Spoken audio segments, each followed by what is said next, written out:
All right, welcome everybody. This is What's Your Path Wednesday. This is the Career Pathways series we've been doing for the Child Development Department at Cal State LA. I'm Dr. Dennis. I'm the department chair. I'm very excited because tonight our career is focused on early intervention. So I want to give you a little overview of what we're going to be doing this evening, and then I'm going to hand it off to our presenters. We are very lucky to be joined by three people who are part of the early intervention organization Niños del Cielo, and Elizabeth Villanueva is here. She's the program director, she's the founder, and she's going to be talking about what they do, what kind of services they provide, and what it takes to have a career in early intervention. Luckily, we, for the last year, have had a partnership with Niños where we have had a few students who have been able to be interns there, and but for the last few years we've also had some people who were alumni who work there, and so we have two alumni, Geraldine and Diana, who are going to be participating in sort of a Q&A where we're going to hear about their experiences going from being alumni of Cal State LA to then now coming and working in the field and what it's like. I'm also going to just give you a little tiny bit of information on how you can, as a child development major, prepare for this career, some of the classes that you can use. Specifically, I will make sure to talk a little bit about how you can possibly be an intern if you're interested. We will begin taking people for interns for Niños in the fall, and so we will be accepting students for that probably in about a month. And so I'll give you a little bit of information about how you can apply for that. But in the meantime, welcome, Elizabeth. We're really excited to hear you tell us all about this exciting career. And so I'm going to stop my share, and then Elizabeth, you can go ahead and do your share, and welcome. Thank you. Thank you. Oh, and by the way, if students have questions, please go ahead and put them in the chat. We will pause from time to time to answer questions. There should also be plenty of time after Elizabeth talks and also at the end for questions. So please do put any questions that you have for us in the chat. Yes, and Geraldine and Diana can watch the chat room, and you can ask me to pause if there's a question in there. That's perfectly fine. Well, thank you, Dr. Jessica Dennis, for inviting me and us, Geraldine and Diana, to come and speak. We're so excited, and for them to be alumni of Cal State LA, very proud. They are very good employees with me. So let's change. Here we go. This is a picture of my family. This is my husband, Gabriel, my daughter, Crystal, who is actually a speech pathologist. She is currently working on her supervisory hours, and she should complete them by the end of the year and then be able to join our agency so that we can provide speech services to our clients. And this is my son, Gabriel, who is currently completing his master's degree in child development with a specialization in trauma. And he works with us as IT at the moment. So hello, my name is Elizabeth Villanueva, and I am the CEO and the founder of Niños del Cielo. I grew up not too far away from Cal State LA in Lincoln Heights. I graduated from Abraham Lincoln High School. From there, I attended Mount St. Mary's University, just down the street from USC. I first received my AA degree in early childhood education, and then I transferred to the Shalom campus right behind the Getty Museum and completed my bachelor degree in child development. A couple of years later, many years later, but I did it. I completed my master's degree from Pacific Oaks in early childhood education with a specialization in trauma. After receiving my bachelor degree, I was a preschool teacher. I was a director for an infant center. And then from there, I transitioned to be early interventionist. And in the agency that I worked for, I was a home-based visitor. I was also the teacher for their preschool, one of the classrooms. They had 3 classrooms. So I was also a preschool teacher there. And I also held a Mommy and Me program. So every day I had home visits in the afternoon. And then Monday, Wednesdays, and Fridays in the mornings, I had the preschool program. And then Tuesdays and Wednesday mornings, I had the Mommy and Me program. So it was a busy, busy time for me, but I really enjoyed it. It was my introduction to children with special needs, and I just loved it. I treated the classroom like a typical preschool, and the children did really well. So before speaking about home-based early intervention, I think I would like to give you a background of how early intervention became a reality, because the services weren't always here. So the Lanterman Act, the Lanterman Developmental Disability Services Act of 1969 defines the rights of persons with developmental disabilities and establishes a service system to meet the individualized needs of consumers when appropriate, their families throughout the state. Assemblyman Frank D. Lanterman co-authored the legislation for the pilot project. During their first year of operation, the pilot served 559 persons. One of the pilot program was at Children's Hospital of Los Angeles. And I had the great opportunity of one of those persons who was in that pilot was my supervisor. She became the director of Harbor Regional Center. She's retired now. Her name is Pat DeMonico. So that was a very privileged opportunity for me to have someone who was there when it first started. This is a picture of Mr. Frank D. Lanterman. So back in the movement started in the 50s with families with children who had intellectual disabilities. They began to organize and create their own community and support and system as an alternate to institutional care. So before 1969, all there was for children and adults with disabilities was institutional care, which looked like it was a hospital setting. And nobody believed that children and adults with disabilities could learn to live a normal life, that they could learn to work, that they can go to college. Those were things that weren't possible back then, and the community didn't support it. These parents believed in their children, and so they organized and started 2 organizations. One was called Aid for Retarded Citizens in San Francisco, and the other was Exceptional Children's Foundation in Los Angeles. These parents established private schools, activity centers, and shelter workshops for their sons and daughters with intellectual disability who were denied access to public education and vocational services. During the time, they were very fortunate that President John F. Kennedy had a sister with an intellectual disability. And so that helped speed the process of the nation being aware that there's a need for this community. Intellectual disability became a part of the nation's agenda so that federal dollars were directed toward services for the community of people with intellectual disabilities.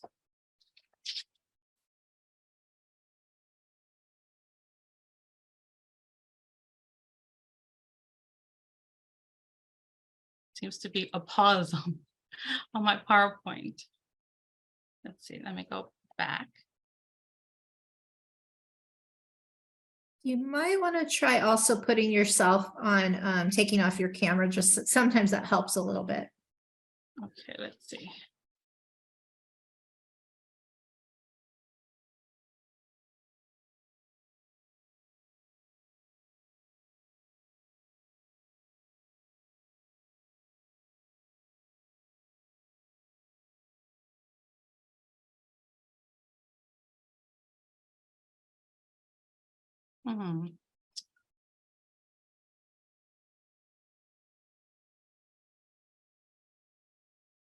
Don't think it's working. I think what I can do is I'll stop sharing and then reopen it, see if that works. Yeah, and I can also share with the slides that you sent me as well. Okay. Or maybe have Geraldine, but yeah, let's try, first try if you want to go out or. Okay. Let me try again.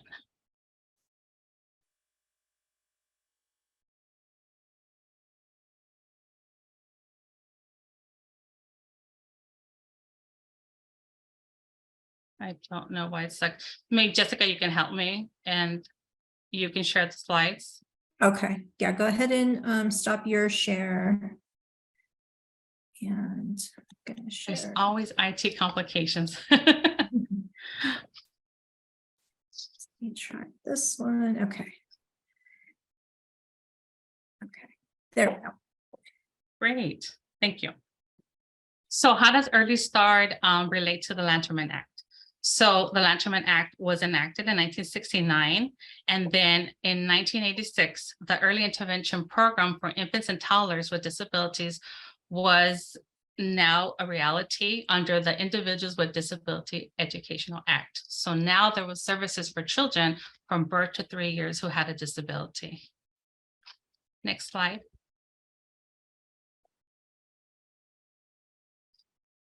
So there is 21 regional centers in the state of California. They're all spread out from the north to the south. So we work with South Central Los Angeles Regional Center. So if one of our clients moves to San Diego, there's a regional center there. All their funding and their services are going to be transferred to San Diego, and services will be provided there. Next slide. So LA County is so large that we have 7 regional centers. We have East LA Regional Center, we have Lanterman Regional Center, San Gabriel Pomona Regional Center, North LA Regional Center, South Central Los Angeles Regional Center, Harbor Regional Center, and Westside Regional Center. Next slide. So who is eligible for Early Start? Infants and toddlers from birth to age 36 months are eligible for early intervention services through Early Start if through documented evaluation and assessment they meet one of the criteria listed below. So just very recently, like 2 months ago, it was changed. So before a child had to have 33% in one or more areas of cognitive, communication, social or emotional, adaptive or physical and motor development, including vision and hearing, to be found eligible, but it was just reduced to 25%. So that means there's going to be so many more children that need services. Also, the child may have an established risk condition of known etiology with a high probability of resulting in delayed development. That could be autism, cerebral palsy, spina bifida. Also be considered at high risk of having a substantial developmental disability due to a combination of a biomedical risk factors of which are diagnosed by a qualified person. Next slide. What is home-based early intervention? It's a family-driven plan consisting of comprehensive, well-coordinated therapeutic intervention goals, supports, and services is developed in partnership with the parents or caregivers. This plan reflects the parents' goals, priorities, strengths, culture, and needs. Next slide.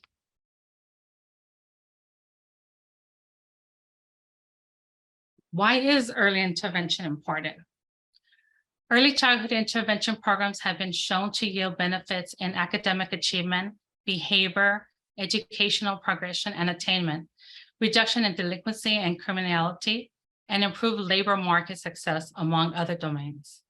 Early intervention service can change a child's development path and improve outcomes for children, families, and communities. Families benefit from early intervention by being able to better meet their children's needs from an early age throughout their lives. Next. How does early intervention affect the child's development? Intervention turns everyday interactions into opportunities for children to learn, grow, and develop while helping alleviate family stress.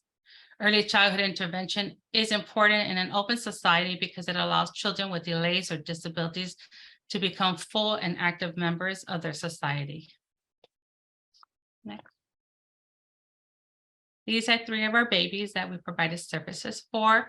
The first little boy, he has cerebral palsy, and the second and third little girls have Down syndrome. Next. Now we're going to show a home-based video. Geraldine.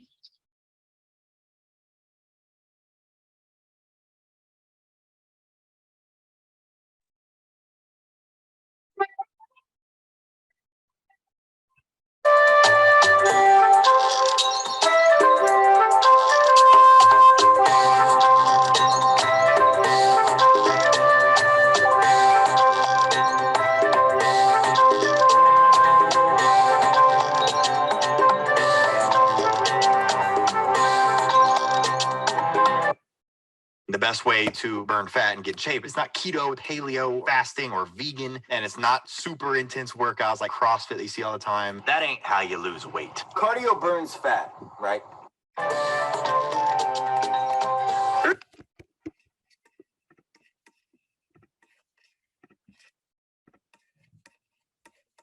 Early intervention home visits. There may be terms in this video that you are not familiar with. You may want to pause the video here and get a pen and paper. Early intervention visits occur in the home, outside in the backyard, in the community, or during the daily activities in childcare settings.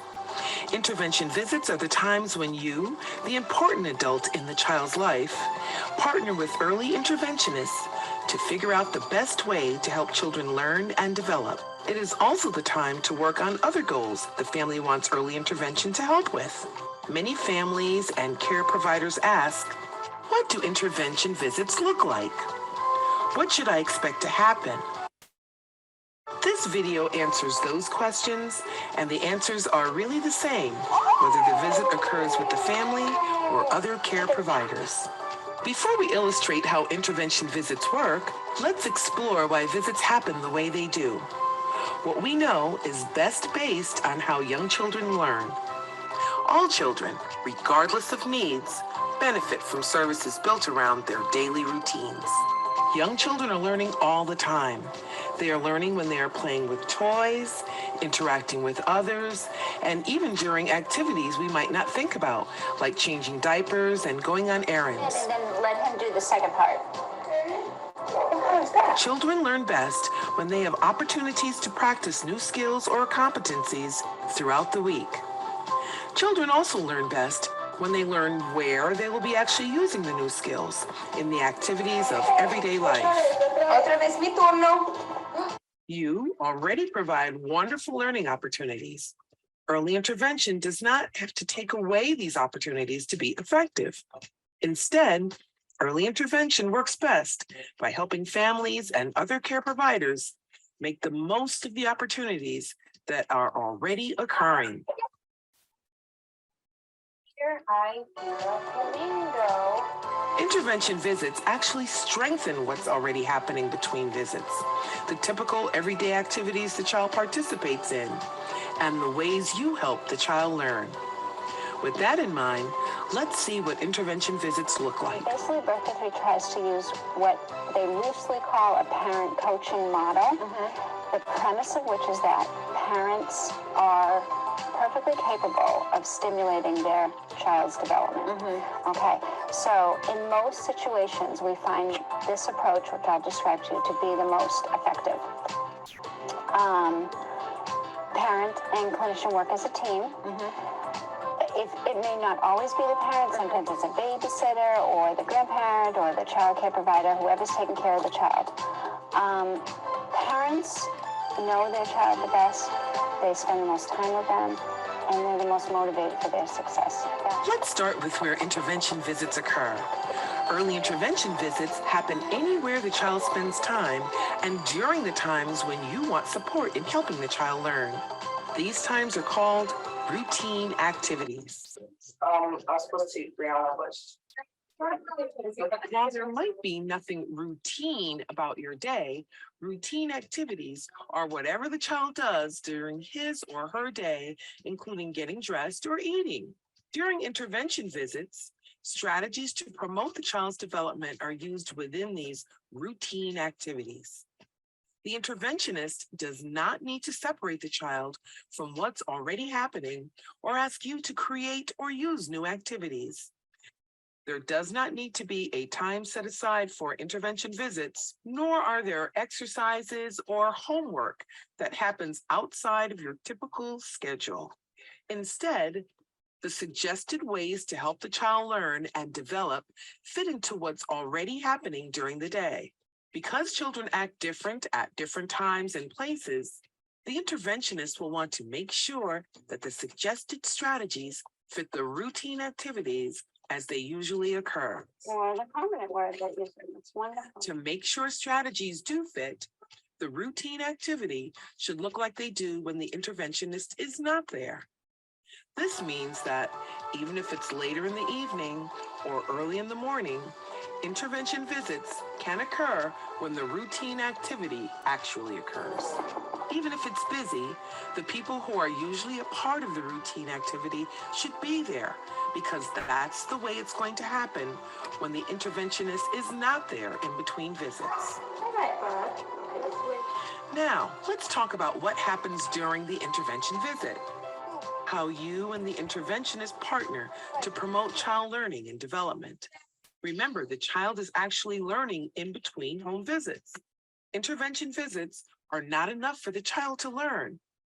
Visits are also not expected to replace what you do throughout the day and week. We know that families and care providers can effectively use strategies when they receive the right level of support. I think he knows. He knows the overeat. She says it's hot and the counter has drinks on that, like one of the counter, it's on the counter over there. And he'll get it. So make sure you don't just say over there, make sure you say honey. Do you know what I'm saying? He is so ready for more vocabulary, richer input. Intervention visits are supposed to help you feel comfortable and able to use the strategies that help your child learn. To do this, the interventionist acts as a coach or consultant. At the intervention visit, you and the interventionist will discuss what you would like assistance with. Together, you will identify possible strategies that can help your child learn. Speech, what can we do just for Strategies will be tried out. The interventionist and you will make sure the strategies decided on are right for you and the child.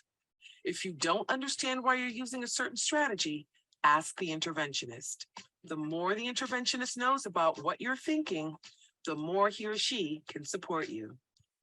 The interventionist might show you how to use a strategy. Watch how they use the strategy and how the child responds. Or you can go wherever his focus is, just a little gesture cue. When you see anything you want to talk about, feel free to ask or comment. The purpose of the intervention is showing you how to do the strategy is so that you feel comfortable enough to try it yourself. I'll do it on you. So you can kind of press up. Your tongue kind of go up. A very important part of the visit is for you to try out the strategies while the interventionist is there. That way, both of you know you are doing the strategy right and the strategy is effective. Wrong. You do. What we know is not effective is leaving you with strategies that do not work for the child or do not work for you. Remember, the child needs lots of opportunities to practice and learn. That's only going to happen if you feel comfortable and able to use the strategies. If you don't feel comfortable, you and the interventionist can brainstorm ways to change the strategies so they work for you, your child, and others in the routine activity. There's another thing we know about how children learn that affects how intervention visits happen.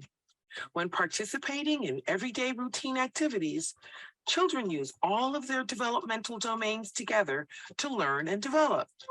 Because of this, early intervention uses what's called a primary service provider model.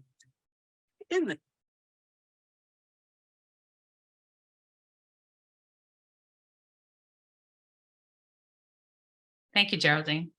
So this was an example of home visiting. I'd like to take the opportunity right now to see if would anyone have a question regarding what you just saw in the video before we move on?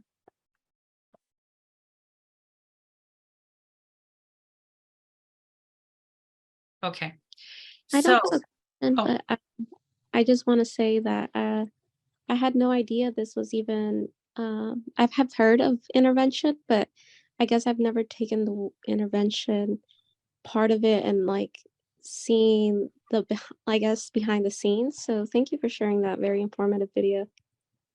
Thank you, Maria, for sharing. I know, that's why I think this is such a great opportunity that Dr. Dennis has for you all, because I myself too, when I was in my undergraduate, I didn't know that this world existed. I didn't learn about it until after. And I think this is wonderful that you guys have this opportunity. So now, the last 3 years, we've been all dealing with the pandemic. And so for the first time in our agency, we now had to provide remote services. So that was a whole new world for all of us and everyone in the education field. So within a week, we created a program and we had the all staff and trained everybody on a Thursday holiday training.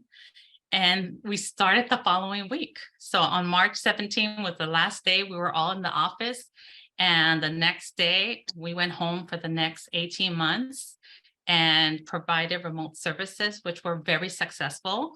I myself, I was part of the creator of the training, but even myself, I had doubts because this was a whole new world, but it really worked well. The parents participated, they were so creative. And currently I have a couple of staff that are still full-time, but the majority are back home base. So now we're gonna give you a little taste of what remote services look like. Geraldine?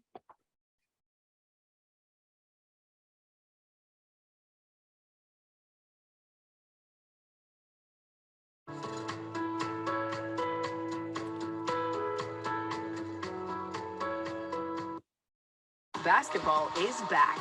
Watch the action live with YouTube TV. Try it free. Switch to Verizon and get Welcome Unlimited for just $25 a line, guaranteed for 3 years. This is Xander. Xander is 5 months old. He is the youngest of 3. We have a 4-year-old and a 2-year-old as well. Xander has been an amazing addition to this family. He is so loved on by his older brothers. They couldn't ask for anything more. But Xander is a little bit different in that he was born with congenital CMV. That is something that causes a whole range of issues with kids. Some of the things that it has caused for Xander is that there are some gross developmental delays. He also has bilateral hearing loss. And so we have been very fortunate to take advantage of having in-home PT through our county. And they've been able to come into our house and been able to give us some amazing tips and strategies on helping Xander to meet his goals and his milestones. Before all of the pandemic situation started going on, we had been having Paula, our PT, come into the house weekly, providing us with different things that we could do to help him out, to get his gross motor development where it needs to be. And she would also occasionally, at least once a month, bring with her someone from the Cleveland Hearing and Speech Center. She brings in different resources that we can use to help with using his hearing aids and also with learning sign language as a family. Hello. So thank you all for letting me record today. Absolutely. And how are you guys doing with all of this? We're managing. Hanging in there, huh? Yes, exactly. I understand. As soon as the pandemic started closing everything down, the county was incredibly awesome with moving to virtual visits literally within a week of our last in-home visit. Paula jumped right into it. She had our visits up and running weekly.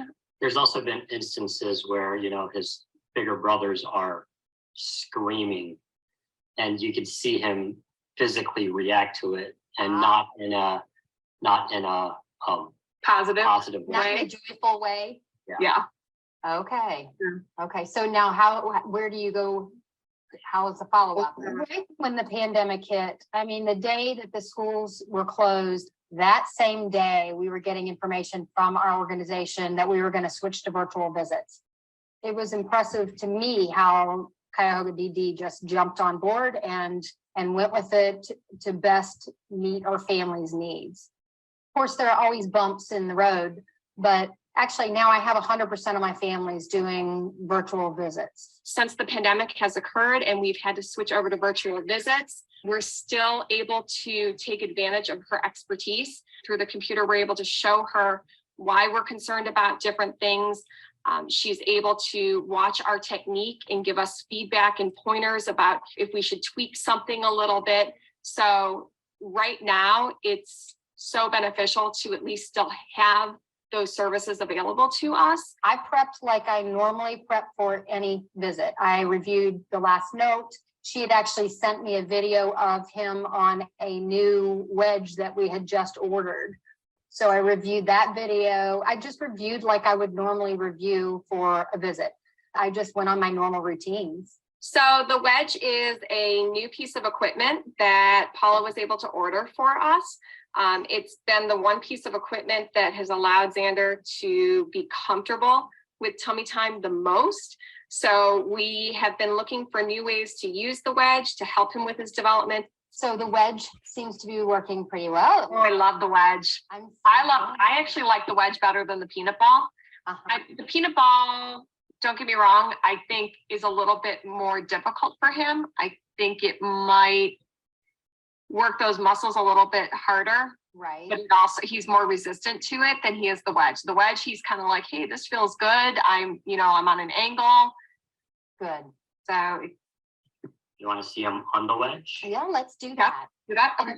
Is and when I saw the clip that you sent, you could tell when he started to get fatigued because that tilt just really showed up, Oh, you can see him starting to yes, exactly. Side. So when if we see that today, if we can try to kind of shift him over. I don't know if my message to you made sense. I took a video of Xander using the wedge to show her the progress that he was making. And so it was great that I could still communicate with her and send her a text message with a video to say, hey, this is what he's doing when you're not here. Is there anything that you're seeing that we can talk about when we have our visit? So she's able to actually preview all those videos and everything before we have a virtual visit so we can maximize our time together. And are you still seeing him doing some nice purposeful reaching? I know you'd said last time he was reaching for dad's face and some he's doing more. We're seeing what was it? Oh, he actually, so this little thing, he actually grabbed this the other day. He was on, I don't remember if he was on his side. We're seeing a lot more side rolling, like getting to his side on his own. Fully to the side.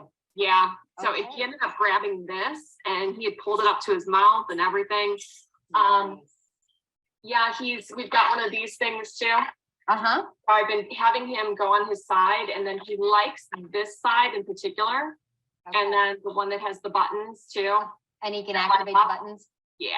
So we've been trying to work on him learning how to push against them. So. And is he rolling to both sides pretty equally or is it one side?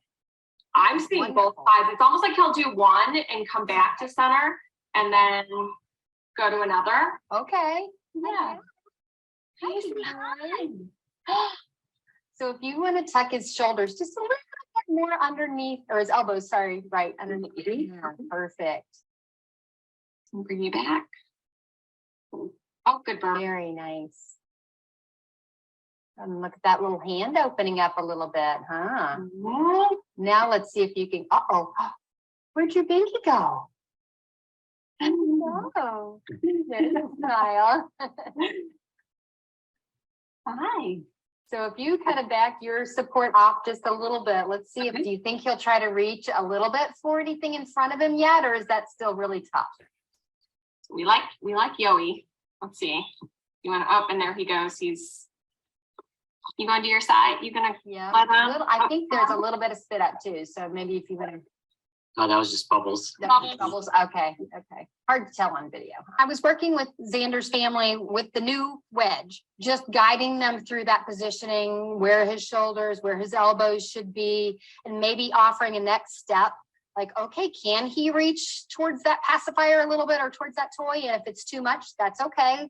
You know, we'll meet him where he is. Sometimes I feel like he's sliding down Yes. on it. Like I have the towel. I don't know if you have a recommendation for something else to put here.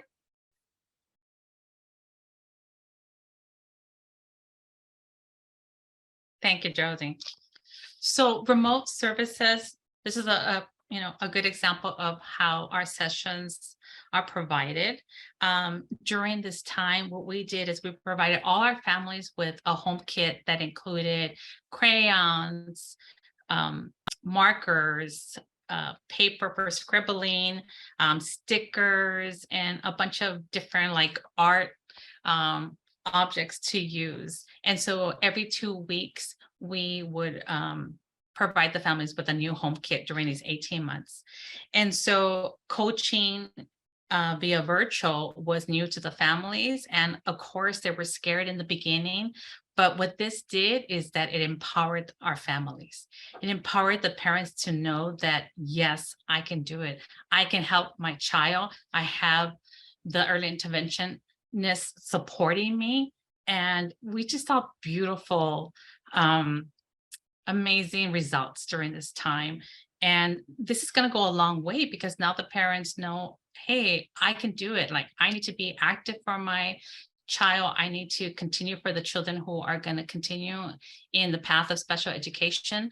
This opportunity has helped these parents to know, yes, I can do it. I can help my child. I need to be proactive in school and in their IFSP and their IEP during school. So it was a really great opportunity for these families. I'm going to try to share. I'm going to go back to my PowerPoint. What I'm going to do is, let me see if I can cancel it and reopen it. See if that works.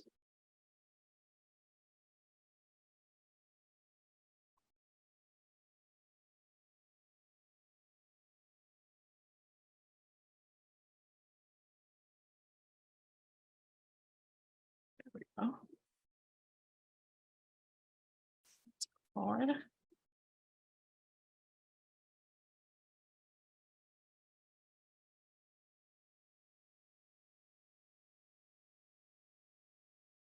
Does anybody have questions on the remote services?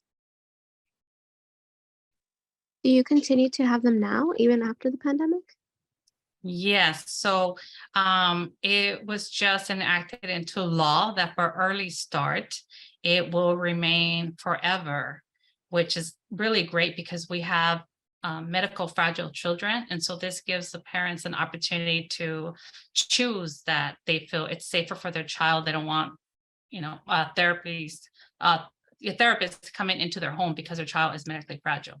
So I currently have 4 full-time virtual early interventionists. So the majority of families were ready to go back home base.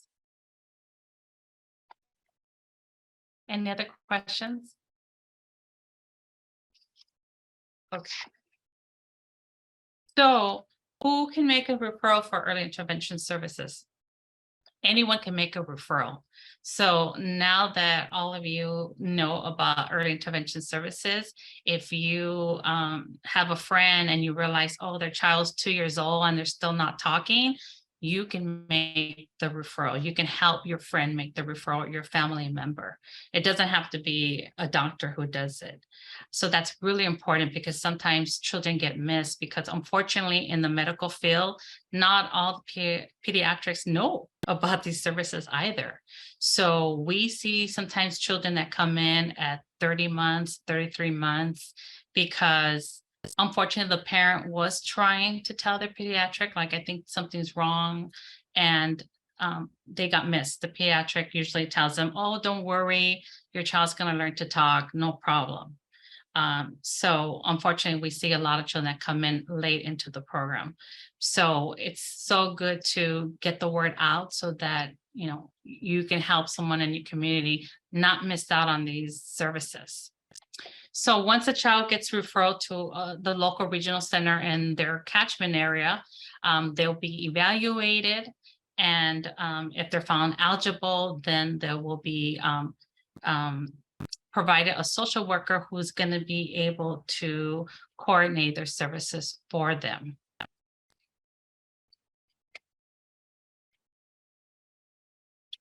So who provides services? Early intervention services that are needed for each eligible infant or toddler are purchased or arranged by the regional center or local education agency. Each regional center also has what's called a family resource center, and this is run by parents who have a child with a disability. So it's a very great support for the parents who are in early intervention, and also who continue on with their child if they have a developmental disability that goes beyond age 3. What early intervention services are provided? So here's many services. Once the child is found eligible, they can get nursing services, they can get occupational therapy, they can get physical therapy, whatever they need, it will be provided.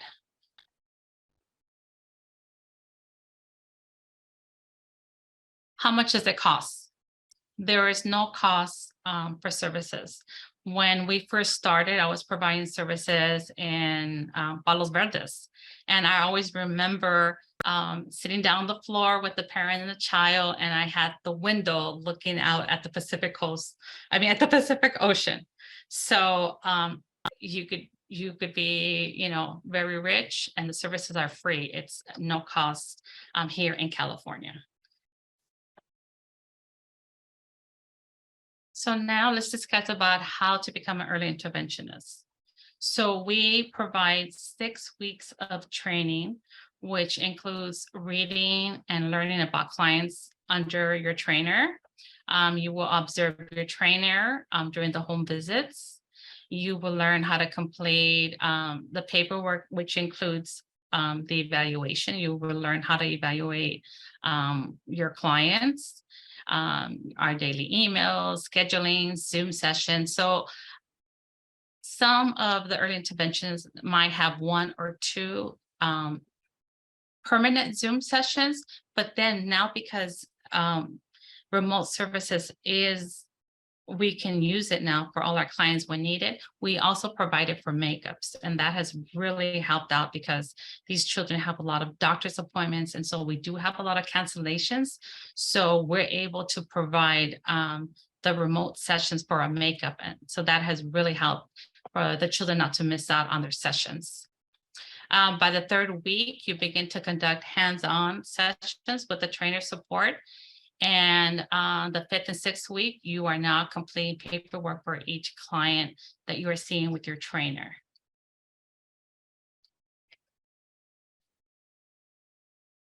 One of the evaluations that we use is the Hawaii Early Learning Profile Assessment, and that is an ongoing curriculum-based assessment of the 6 areas of development: cognitive, language, fine motor, gross motor, self-help skills, and social skills.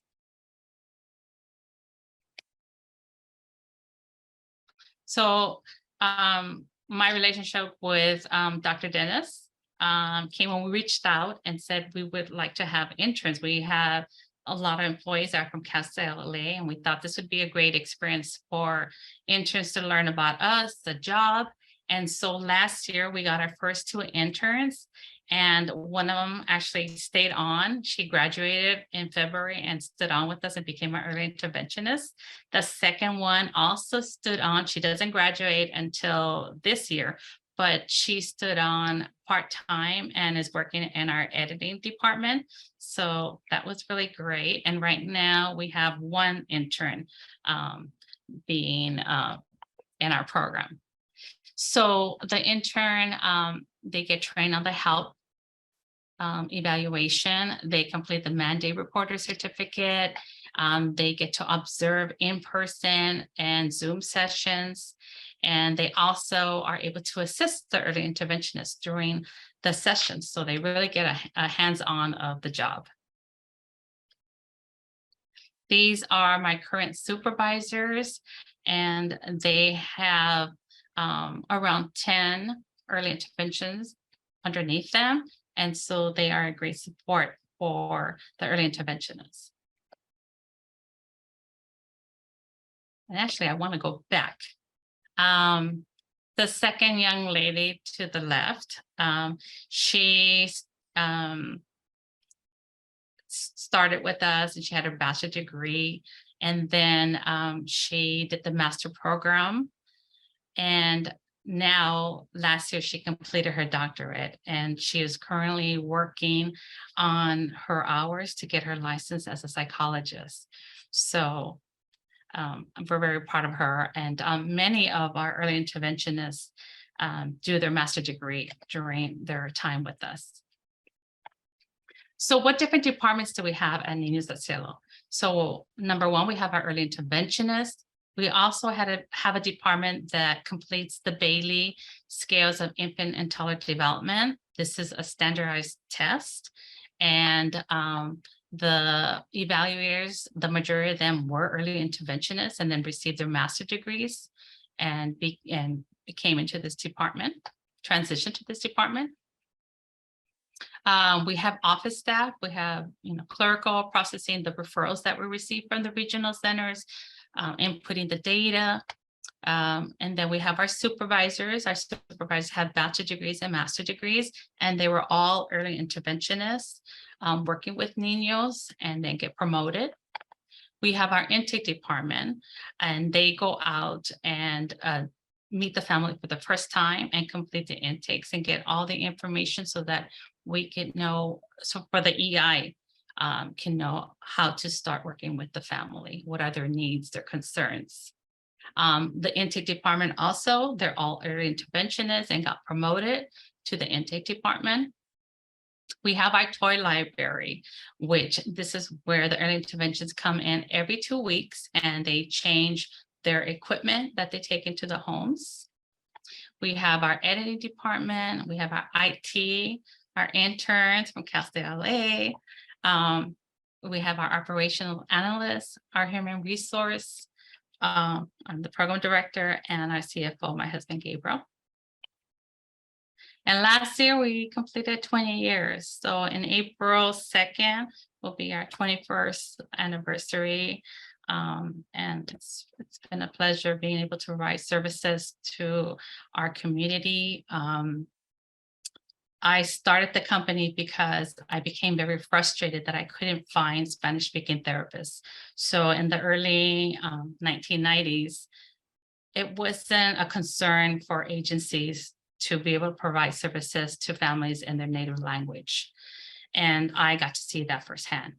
And after being frustrated for years in the industry, with the support of my husband, I decided to do something about it. So we are now one of the largest Spanish-speaking agencies that provides early intervention services here in Los Angeles County.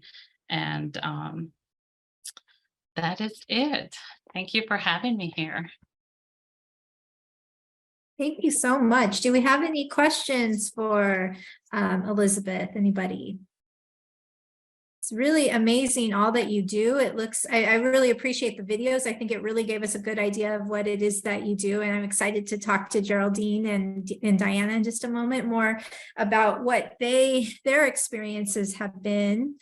Let me share my screen to, I do want to, I'm sure some people might be wondering about what they can do to try to prepare, what as a child development major, what kind of classes would help you, how you can get involved as an intern if you're interested. Being a child development major, I mean, I think as you can see, it's really this kind of career is perfect for child development majors because you know, everything that you're learning, it really allows you to kind of put it into practice, work with children, work with families. It looks like it really is a great career for people who are child development majors. But if you're wondering which electives in particular, certainly all of our core classes will help you and contribute to your understanding of children. But some of the electives that we would recommend, I would say infant development. A lot of what you'd be working with are the younger children. So of course, infant development. Child development 2200, the young child also, that's the course where you do practicum, where you actually could do some preschool teaching. So you would be able to get some experience working face-to-face with children. Of course, that will help you as well. Child, family, and community. We have disability across the lifespan. That would be excellent class if you want to learn about the different disabilities that children have and the different interventions that would be involved. We also have therapeutic play and play therapy. So that's a course for a child life specialist, but certainly I'm sure a lot of the same kinds of therapeutic play therapies are similar to what they do at Niños. And of course, if you are interested in actually being an intern, then you would want to sign up for fieldwork in health and human services. And that would be basically, I will be sending out the flyer in a couple of weeks. If for anybody who's interested, you would need to send your resume, let us know what you have, basically already done. So let us know if you're interested, and you would need to be able to complete 135 hours throughout the semester. You would do a portfolio about your experiences. And as Elizabeth said, some people are able to get hired on afterwards. And so it can eventually turn into paid experience as well. So if you're interested in that, you should be on the lookout for the flyer that's going to be coming out soon, and apply for that internship. So again, do we have any questions for Geraldine, or not Geraldine, Elizabeth or myself, before we move on to hear more from Geraldine and Diana? Any questions? All right. Well, thank you again, Elizabeth. Great information, really helped us to understand what it is. And now we get to hear more from our alumni, Geraldine and Diana. And so I want to start out, welcome Geraldine and Diana. How are you doing this evening? I'm doing well, thank you. Same here, doing well. Thank you for having us. Great. So can you tell us a little bit about your educational and your employment trajectory? When were you at Cal State LA? What was your major, and et cetera? And how did you basically come to Niños? So I'll go first. I got my bachelor's in child development from Cal State LA in 2016, and I did the general option. And then I also just earned my master's degree from Pacific Oaks in December in special child education. And my employment trajectory, I have worked as a preschool teacher with children ages 3 to 4 in the classroom setting. I have also been a residential counselor for teen boys in a group home. I have also done early Head Start in a girls group home. So that was a good experience because I was part of the early Head Start, but also got to interact with the teen moms and kind of guide them, through their child's development. But throughout that, I kind of realized I wanted to work more one-on-one, work one-on-one with the children, with the families, and be able to provide them with services.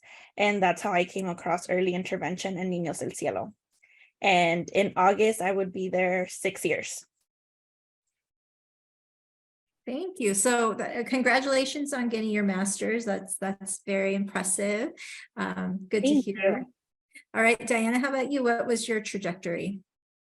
So mine was kind of similar to Geraldine. I actually also graduated from Cal State LA in 2016. We were in a lot of classes together. I got my bachelor's in child development, and I did the child life option.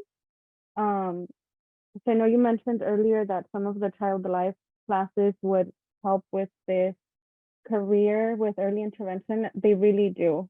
There's a lot of similarities. So After graduating from Cal State LA, I went to work at a drug and alcohol rehabilitation center. I would care for the patient's children.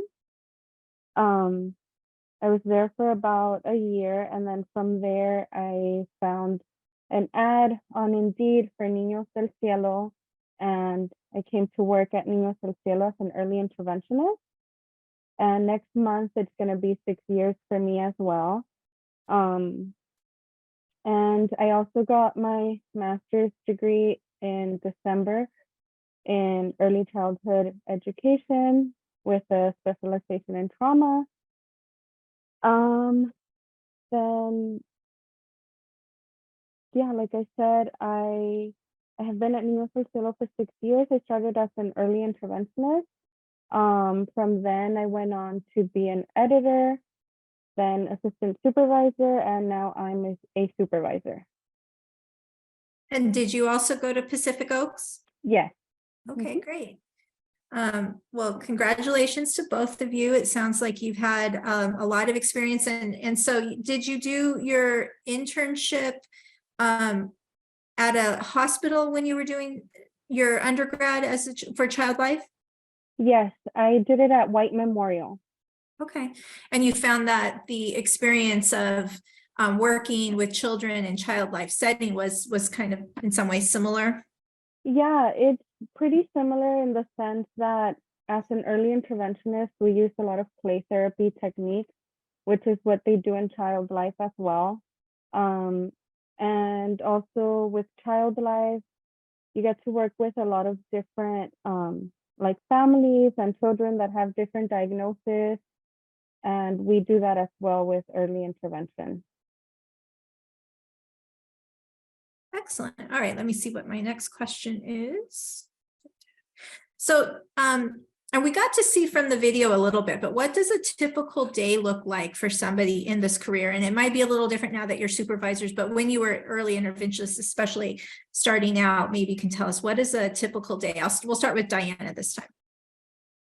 Yeah, so the typical day for an early interventionist is they see several families. So they typically see about 5 to 6 families a day.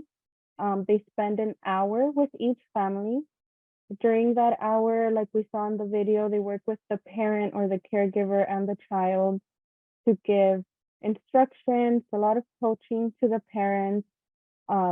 We do work with the child, but we also want to focus on giving the parent the tools that they are going to need to be able to work with their own child also when we're not there. There's paperwork involved as well, such as scheduling. Elizabeth talked a little bit about the evaluations. So we evaluate the children every 3 months. We set goals for them, and that's what the early interventionists will work on during their sessions, trying to help the child reach those goals through play therapy with different kinds of toys. After the pandemic, we started doing a lot of crafts and DIY activities. So the families have gotten a chance to get very creative. Like Elizabeth mentioned, we sometimes also do remote sessions through Zoom, which work very well. It's almost the same thing as the interventionist being in the home because they're coaching the parent, giving instructions to the parent, and guiding them. The only difference is that it's through video instead of in person. Great. How about Geraldine? Do you have anything to add to that? Would you typically see several families in a day, or do you only go on certain days to see families and then other days you might do other activities? Or yeah, so we typically see different families Monday through Wednesday. It depends on the funding that the children receive from the regional center. So we might see one family once a week, or sometimes we see them twice a week. And when we go in there, we do different activities. And one thing I do want to mention, like Diana was saying about the remote services, and something that changed during the pandemic was that the families got to be really hands-on. right? All the activities and the coaching, they really had to be there, be hands-on with their children. But it also allowed them to see what different tools and things they had in their home that they can work with their child. That they didn't specifically need a toy or to have, children toys basically, but they can use things around their house, like shoe boxes to tell size and stuff like that. So I think that was really helpful. And then what do you do on the days that you aren't visiting families? When we don't have family scheduled or something happens, they have a doctor's appointment, we work on any evaluations that need to be done that month. So we work on the report, we type it up, any corrections that need to be done.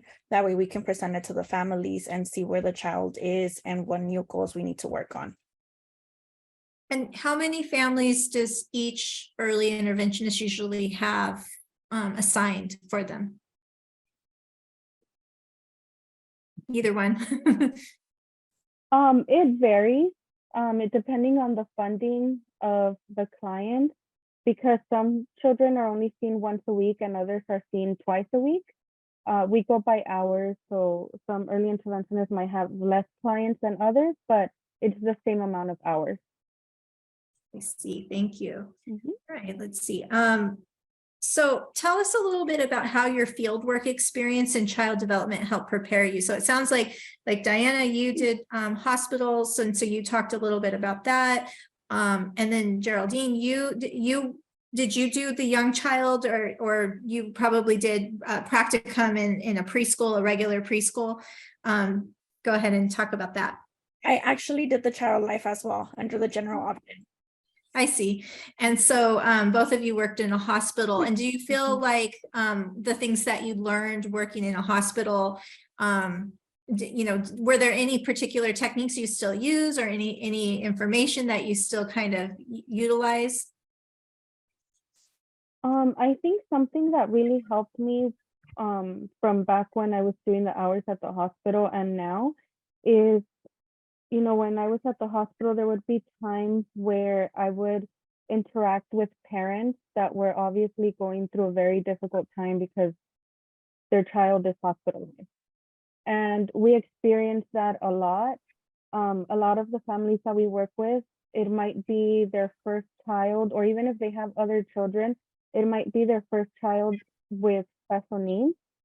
And so the parents are usually overwhelmed, they're stressed out.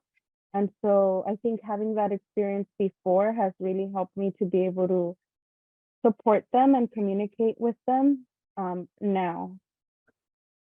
Thank you. That's really interesting. And then how about Geraldine? I know that you worked with different ages. You've also worked in preschools. How does that compare to what you're doing now? It was different at first. I was, used to going to a school setting, staying there. But here you're out in the community, right? You go into different homes, different families, and you get to see different environments. And I actually prefer the in-home as opposed to the school setting, because I get to see the children in their natural environment, how their home is, work with the families. You build more of a closer rapport with the families to where you're able to guide them and, see what they have around their house that you can use to help their child meet their milestones. Christine, are there any other classes that either of you took that kind of stand out, that helped, that you feel like were really helpful in preparing you? So there was, I can't remember the exact name of the class, but there was a class about dealing with like grief and bereavement. Yeah, so, grief and loss, the 4800. Yeah, so that class was really helpful, similarly to my answer to the previous question, because we do get a lot of parents that want to vent to us. They're very stressed out. If they just received a diagnosis for their child, that's in a sense a type of grief as well. So that class was really helpful. How about you, Geraldine? Any classes that kind of stick out? To me, I think the most helpful one was the child life. because it gave me that experience to work with the children in different settings. I did my internship at Millard Children's Hospital in Long Beach. So they have their different centers, I guess you can say, different floors for different children depending on their disability or their diagnosis. So it did give me a wide range of children that I can work with and see what I can help with. And both of you went on to get your master's. Did you feel that it was important to have a master's degree for this field, or do you feel like the bachelor's degree is enough? What are some of the advantages of going on to the master's in addition? I think it really depends on each individual's like personal goals. There's, we have some early interventionists that are happy to stay as early interventionists. And so with that, really their bachelor's is enough. But, if you want growth just in general, it's always, good to learn more. Excellent. And Pacific Oaks, were you were able to balance that while working full time, or? Yeah, so it was an online program, which really helped a lot. We were able to do everything after work or during the weekend. Great. All right, so let's see. Next question. Elizabeth has told us about sort of what the training process is like. And so from your perspective, what was the training process like? Were you nervous at first to, going from sort of just training to doing your own visits? How did that work? Or were you ready because you had a lot of experience already ahead of time? Personally, I was very nervous. Doing home visits and going into strangers' homes can be very intimidating. I remember when I first told my family that I had accepted the job, they were all concerned about my safety, going into different homes, neighborhoods that I didn't know.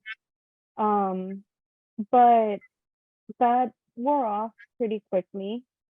For the most part, all the families are happy to have us there. They welcome the help, they want what's best for their child. So the families are very welcoming, and, we work with the child up until they turn 3. So the early interventionist has the opportunity to build a really good relationship with the family, especially when they receive a client when they're babies. They might just be a few months old, and they get to see them grow up all the way until they turn 3. Oh, excellent. And how about you, Geraldine? What was that training, like? So I feel like with any job, when you first start off, you're a bit nervous. It's something that you're not used to, then you start learning. But one of the things that I really liked about Niños del Cielo during the training process was that we actually had, the 4 to 6 weeks of training. I had been in previous employments where they just kind of like show you maybe in like a day or two what to do, and then you're kind of out there on your own. But here they do provide you with the support. You do a lot of hands-on training, which I think it's great. For me, I learn better when I do hands-on.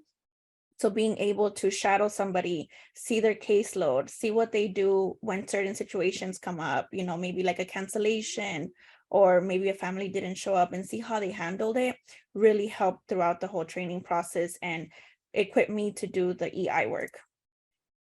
And I would like to add also that even though the job of an early interventionist is pretty independent, they're out there on their own, they still get a lot of support. They have a whole team behind them supporting them. In our agency, every employee has every single employee's phone number and contact information. So if they ever need assistance with anything, there's a lot of people that they can contact, and we all support each other and help each other out. Yeah, and it really does sound like you really work as a team. You're not always out in the field every day by yourself. You are working, with other, and training other people and doing all kinds of things. So what would you say are the best and most rewarding aspects of this career? I would say seeing the children's progress. As a supervisor, I don't really get to see the children um, that often. Sometimes I do home visits with my early interventionist, but I still don't get to see them week to week, but I do talk to parents a lot. And very often will tell me about how much progress they've seen in their child. Um, they'll be super excited about how the child maybe wasn't talking before and now they can say all these words. And just hearing about the impact that our services has on the child and the entire family is, I think, the most rewarding part of it. And that sounds exciting, because, you know, you mentioned that some of the parents maybe feel stressed out, or they feel, you know, some grief because their children have disabilities. But then it seems like, you know, once you let them see what their children can do and how much progress that maybe helps them to cope. It seems like it's a really positive, not just for the children, but for the parents as well. So yeah, a lot of times their grief comes like from fear, from not knowing how to work with their child, or not knowing what the diagnosis means for their future. But once they see that they are able to reach their milestones, that there's different things that they can do to help their child, then that kind of wears off and they have a much better outlook on it. how about you, Geraldine? What do you think is the most exciting part? I think, like Diana was saying, seeing the children's progress, but also seeing the family realize how much they can do to help their child. It's really a beautiful thing to see the children, you know, meet their milestones, and the families be there to witness it and also provide them with the support that they need. That is the best, most rewarding part of the job. And do you often work with siblings and other people besides just, you know, the parent? Is it usually just the mom and the dad, or is it also siblings? It can depend. We usually try to work with the primary caregiver, but it can be both, maybe just mom or dad, or maybe both parents. Sometimes we do work with grandparents, babysitters, foster parents. If the siblings are there during the session, sometimes we do try to incorporate them as well.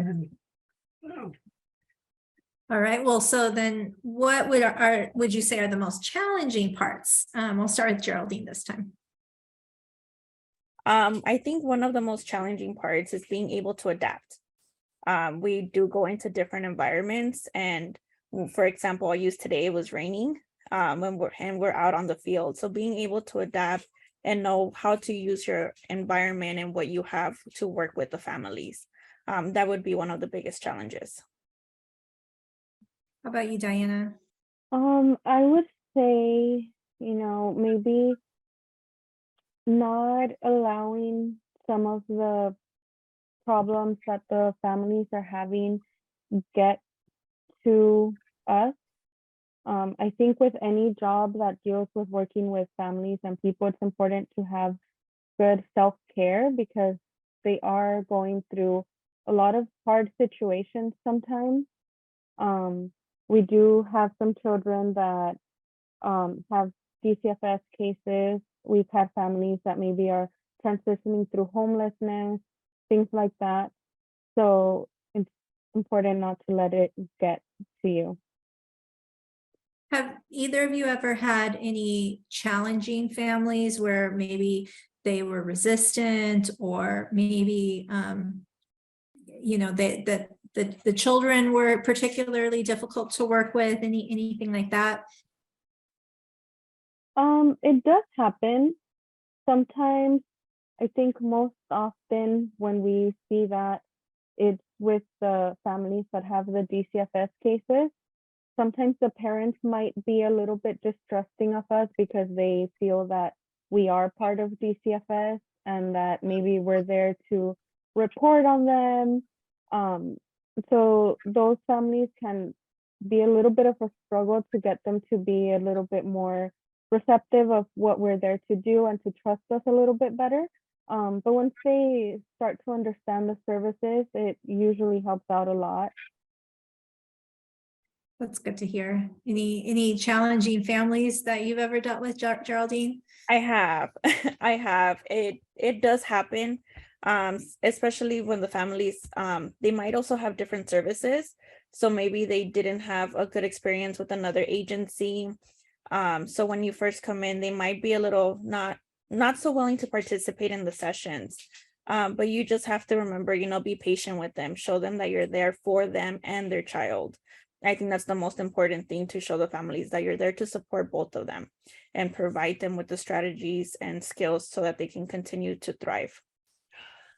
It sounds like you have really good training on, strategies to help with that. So it sounds like you're lucky in that regard. So finally, what advice would you give to people who are currently undergraduates who would want to get into this career? What kinds of things would you tell them to do? Diana. I would say mostly to have an open mind. I think for child development majors, usually the main career that comes to mind is like a school teacher or a preschool teacher, something like that. I have never heard about early intervention until I saw the ad on Indeed.